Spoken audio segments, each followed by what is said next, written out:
হে রাম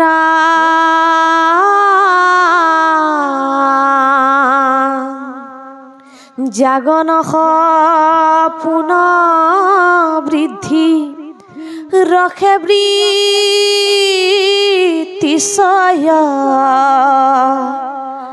নানাবিধ দেখা জিটু হিটু মায়া ময়া সমস্তে বস্তু যেন তাকরে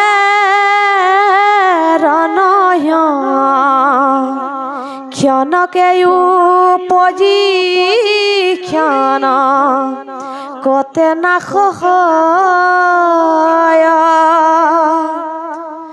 যেন একা ক্ষত মিল শংখ সহিত মেঘৰ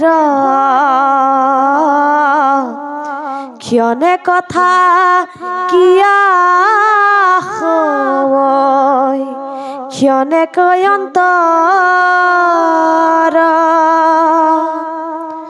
ব্ৰহ্মা তুজ গত ৰাজা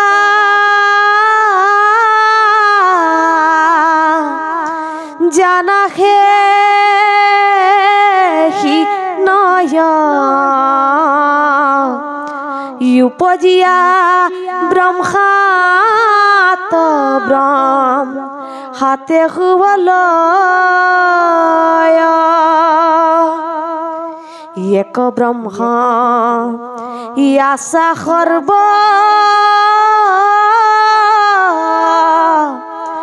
দেশক প্রকটে যেন এক আকাশ প্ৰত্যেক ঘটে ঘটে জলত হুৰ জক যেন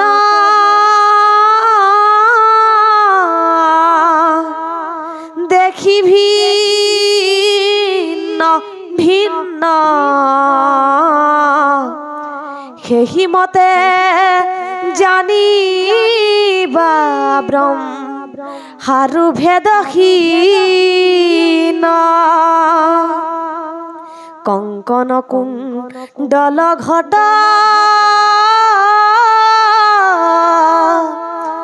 মণিষে মহাৰ এক শুবৰ নক দেখি অনেক আকাৰ এহি মতে এক ব্ৰহ্ম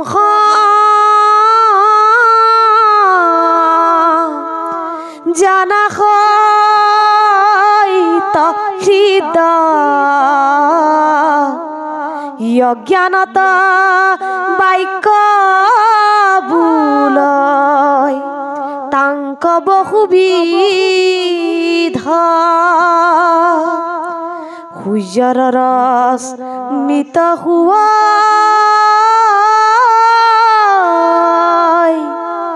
মহামেঘ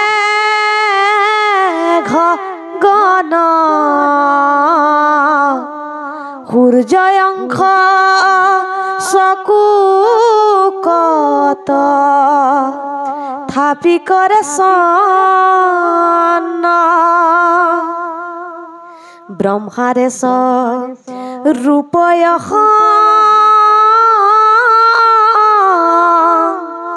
কাৰজ দি হয় ব্ৰহ্মায়ংশ জীৱ কত থাপিয়াবৰ যেন মেঘে গলৈ চকু সূৰ্যক নিৰাখে অহংকাৰ গুচিলে ব্ৰহ্ম শাক জীৱে দেখে মায়াময় এরা বুদ্ধির সৈভ্রম নির্মল হৃদয়ে জীবে দেখয় পরম ব্রহ্ম জিকালত জ্ঞান অস্ত্রে সেদয় অহংকার সিন্ধি কর্ম বন্ধ জীবে দেৱে আপোনাৰ হৃদয়ত পৰময়া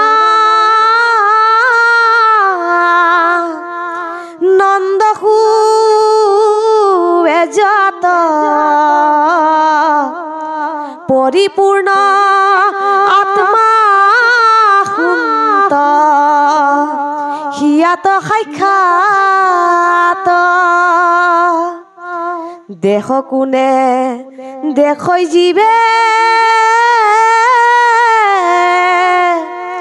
হুয়া ব্রহ্মময়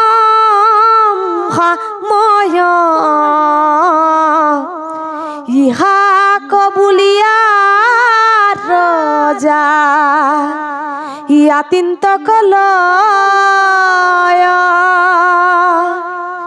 কহিলু তু মাত সারি প্রকার প্রলয়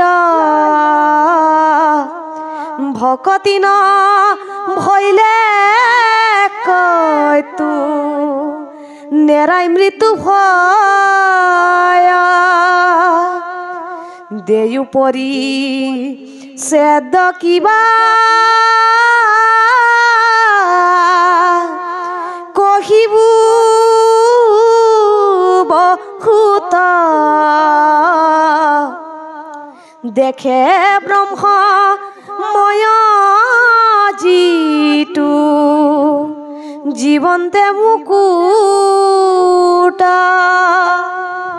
কৃষ্ণ সময়ৰ প্ৰতি লক্ষ্য ৰাখি আমাৰ সাংস্কৃতিক অনুষ্ঠান আছে ঝুমুৰ দলো আহি বহুত দেৰিৰ পৰা বহি আছে আমাৰ পৰম শ্ৰদ্ধাৰ বাপজনে এতিয়া পাঠ কৰিব আপুনি ড্ৰেছটো হলাওক প্ৰায় আৰু 10 মিনিটমানৰ পিছতে আমি ভাগৱত ভাগ বিৰাম দিম সকলোৰ সহযোগ আগবঢ়াব নিত্য পৰলয় নৈমিত্তিক পৰলয় আত্যন্তিক পৰলয় এনেকুৱা 4 প্ৰকাৰৰ প্ৰলয়ৰ কথা কৈছে ভগৱন্তই কৈছে যে জগতৰ পূৰ্বে মই মাত্ৰ থাকো জান কাৰ্য কাৰণৰ কিছু নাছিলে ক আন মই মাত্ৰ অৱশেষে থাকো হো অন্তৰ কুণ্ডল ভাঙিলে যেন সোণা স্বৰূপত গতিকে এই সমস্ত জগতখন ব্ৰহ্মময় দেখিবলৈ আমাক কৈছে আৰু যদিও ব্ৰহ্মময় আপুনি মই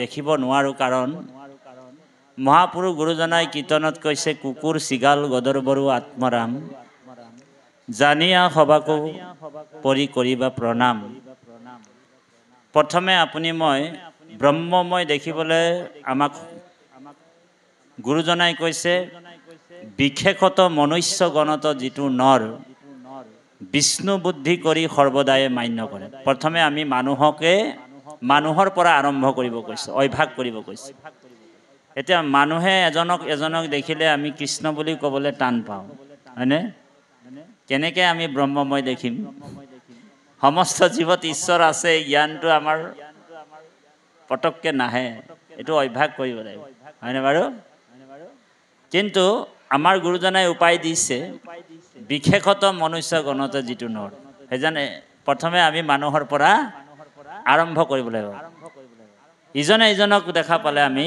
কৃষ্ণ বুলি ক'ব লাগিব আৰু তেওঁৰ হৃদয়তে ঈশ্বৰ আছে তাৰমানে তাতি বাপৰ এই দেহাটোৰ কথা নহয় তাতি বাপক যিজন পৰিচালনা কৰি আছে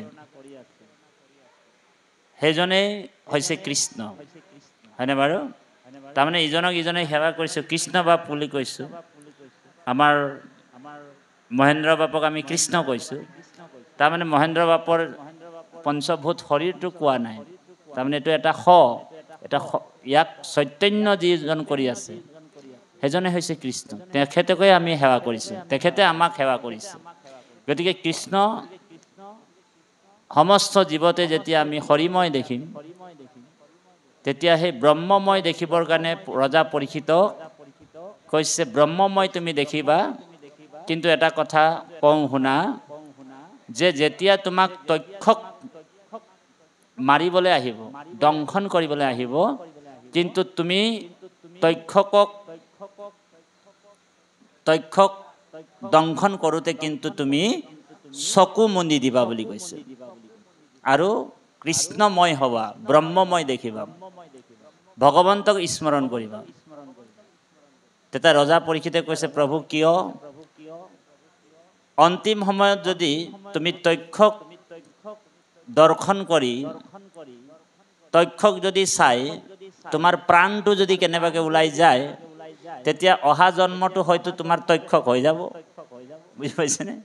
গীতাত কৈছে এইটো অৰ্জুনক, ইয়ম ইয়ম বাপি স্মৰণম ভাৱম তেজোতম তে কলেবৰম তম তমেৱতে কুন্তয়ো সদা তত ভাৱো ভাবিত। তাৰমানে পুৰঞ্জন উপাখ্যানত কৈছে, অমৰিবাৰ বেলা যিটো চিন্তি মৰে নৰ উপজন্তে পাৱে পাছে হেহি কলে বৰ। মৰিবাৰ বেলা যিটো চিন্তি মৰে নৰ উপজন্তে পাৱে পাছে হেৰি কলে বৰ। সেইকাৰণে ৰজা পৰীক্ষিতক কৈছে, তুমি চকুটো বন্ধ কৰি ব্ৰহ্মময় দেখিবা, কৃষ্ণক দেখিবা, কৃষ্ণক স্মৰণ কৰিবা। আৰু তক্ষক তুমি দংশনৰ সময়ত তুমি ভয় নকৰিবা, কাৰণ দেহাটোৰহে মৰণ, আত্মাটোকতো মাৰিব নোৱাৰে, এইটোতো আগতেই কৈ দিলে, হয়নে বাৰু? আৰু কিবা বাকী আছে নেকি তোমাক জানিবলৈ? প্ৰশ্নও কৰিছে। যদি মই আকৌ ৰিপিট কৰি দিম ভাগৱত বুলি কৈছে, তোমাৰ কাৰণে স্পেচিয়েল অফাৰ। ভগৱানে অফাৰ কৰিছে, এই শুকগুৰুৱে অফাৰ কৰিছে কাক? ৰজা পৰীক্ষিতক। তুমি যদি কিবা বুজি নাপালা, আত্মতত্ত্ব জ্ঞানৰ যদি তুমি উপলব্ধি কৰিব নোৱাৰা, তেতিয়া মই তোমাক আকৌ ভাগৱত শুনাম। মোৰ কোনো দিগদাৰি নাই, কাৰণ শুকগুৰুতো জানেই আপোনালোক, ঘৰ মাটি বাৰী একোৱেই নাই, পিন্ধিবলৈ কাপোৰ চাপোৰো নাই, এটা কপিন পিন্ধি থাকে, হয়নে বাৰু? তেওঁৰতো একো নাই, ব্ৰহ্মময় দেখে।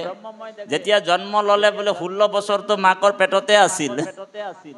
শুকগুৰু 16 বছৰ মাকৰ পেটতে আছিল, 16 বছৰ পৃথিৱীত জন্মই নহয়। বেদব্যাসে কৈছে, হে পুত্ৰ শুক, তই মাকৰ পেটৰ পৰা ওলাই আহা জলদি। তেওঁ কৈছে, মই নোলাও, বোলে পৃথিৱীত মায়া আছে, সেইকাৰণে মই নোলাও বুলি কৈছে। লাষ্টত বেদব্যাসে ব্ৰহ্মা বিষ্ণু মহেশ্বৰক তিনিজনক মাতিবলগীয়া হৈ গ'ল। যেনে তেনে কৰি শুকগুৰুক আন, কাৰণ পৃথিৱীত বোলে ভাগৱত চৰ্চা কৰিব লাগিব, ইয়াৰ দ্বাৰা নিৰ্দিষ্ট দায়িত্ব দিয়া আছে, হয়নে বাৰু? সময়ত তেওঁৰ কাম সময় কৰিব লাগিব। ৰজা পৰীক্ষিত অভিশপ্ত হ'ব, ভাগৱত পৃথিৱীত আহিব, আৰু একমাত্ৰ শুকগুৰুৱে ভাগৱত আনিব, হয়নে বাৰু?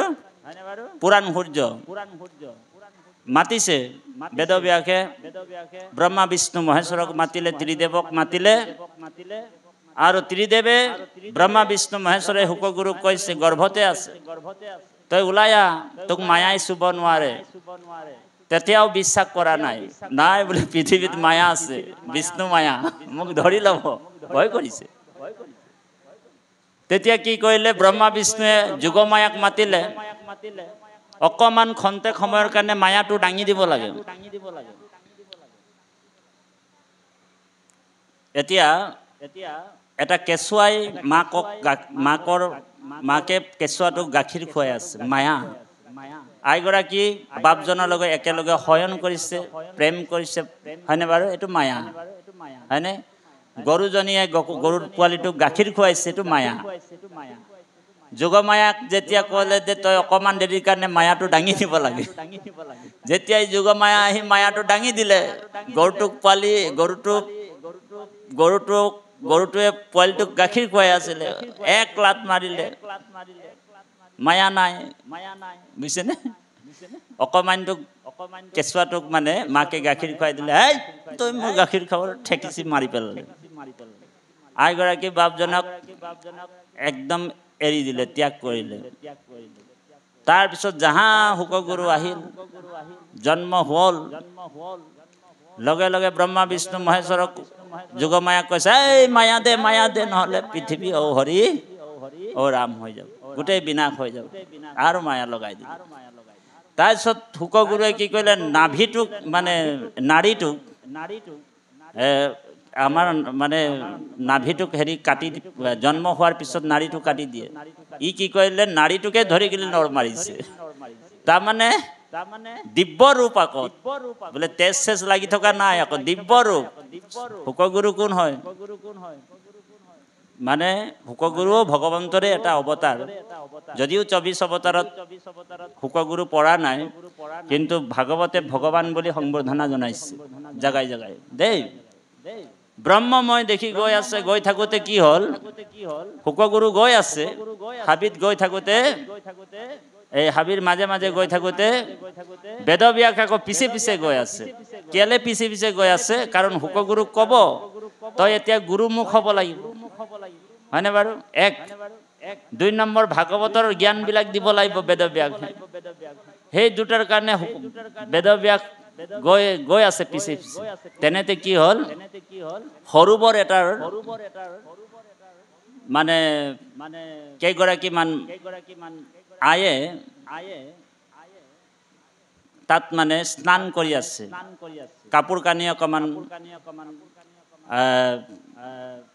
বস্ত্ৰহীন হয়, তাত স্নান কৰি আছে। 16 বছৰৰ শুকগুৰু পাৰ হৈ গ'ল তেওঁলোকৰ চকুৰ আগতে, কিন্তু তেওঁলোকে বস্ত্ৰটো পিন্ধি নললে, এনেকে নিৰ্বস্ত্ৰতে থাকি গ'ল। আৰু জাহা বেদব্যাস গ'ল পিছে পিছে, লগে লগে মানে সেই আইসকলে বস্ত্ৰত মানে দেহাটোত কাপোৰ লৈ ল'লে।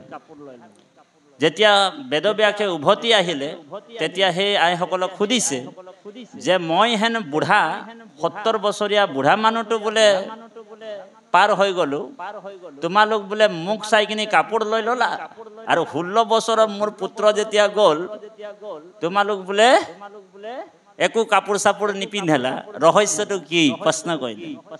তেতিয়া বেদব্যাসক সেই আইসকল, তিৰোতাসকলে ক'লে যে হে বেদব্যাস, তোমাৰ ধৰ্মৰ জ্ঞানটো আছে, হয়নে বাৰু?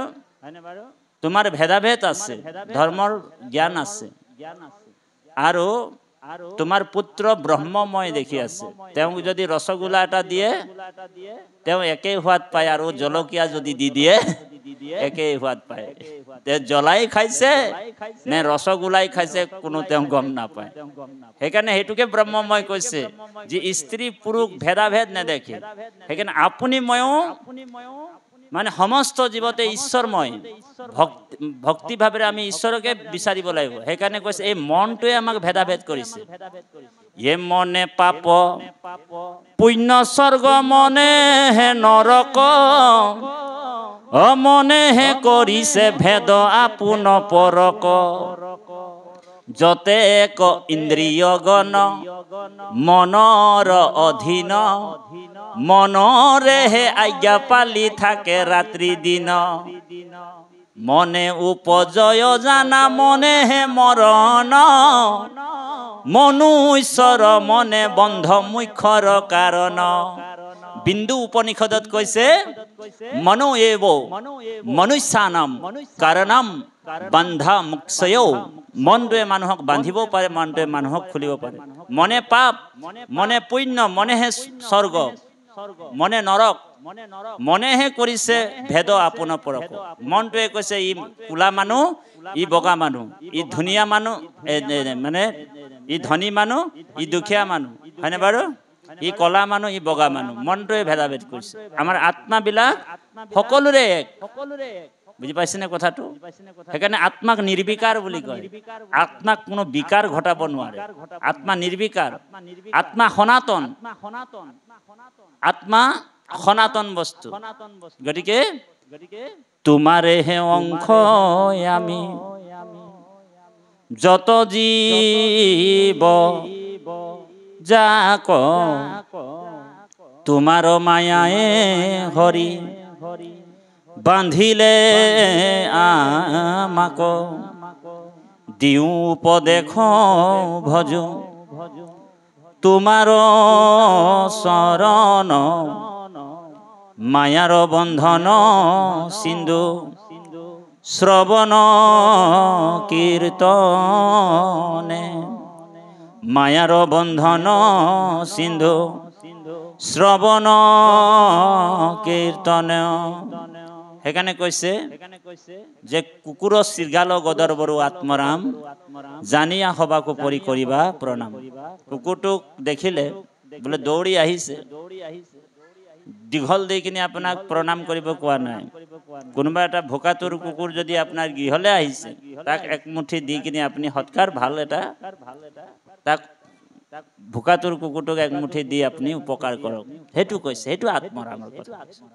দাতাতো চুৰতো যাৰ দৃষ্টি একতুল, হয়নে? সকলোকে চুৰটোৰ হৃদয়তো ৰাম আছে, কৃষ্ণ আছে। কোনোবা যদি 10জন মিলি এটা চুৰক দবা পিটা কোবাই আছে, আপুনি যদি ভাবে ময়ো যাই কিনে আৰু 2 লাঠিমান মাৰো আৰু অ হৰি অ ৰাম, সেইটো কোৱা নাই। পাৰিলে চুৰটোক বচাবলৈ ইচ্ছা কৰক, কাৰণ চুৰটোৰ দেহাটো ৰাম আছে, কৃষ্ণ আছে, হয়নে বাৰু? গতিকে অকণমান পাঠ যাব আৰু সামৰণি হ'ব। সহযোগ কৰিব আপোনাৰ মহামহন্তই। আমাৰ নিচিনা এজন সামান্য অধম প্ৰাণীকে ব্যাস আসনৰ নিচিনা আসন এটাত বহুৱাই কৃষ্ণ কথা আমাৰ মুখৰ পৰা শ্ৰৱণ কৰিবলৈ আপোনালোক সুবিধা কৰি দিয়াৰ কাৰণে আমি পশ্চিম যোৰহাট আঞ্চলিক শাখাৰ সভাপতি লগতে সমস্ত ভক্ত বৈষ্ণৱ শ্ৰীচৰণত কৃতজ্ঞতা অৰ্পণ কৰিছোঁ, ধন্যবাদ জ্ঞাপন কৰিছোঁ। আমাৰ বাপজনে এই পদৰ অকণমান আছে, এইটোকে শেষ কৰি তেখেতেও আৰু আমি অপৰাধ ভঞ্জন সেৱাভাগ নিবেদন জনাব লাগিব। কৃষ্ণ কৃষ্ণ। কৃষ্ণ কৃষ্ণ।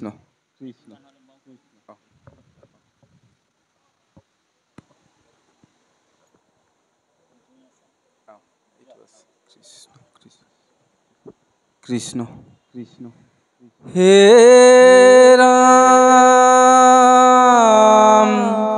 তথা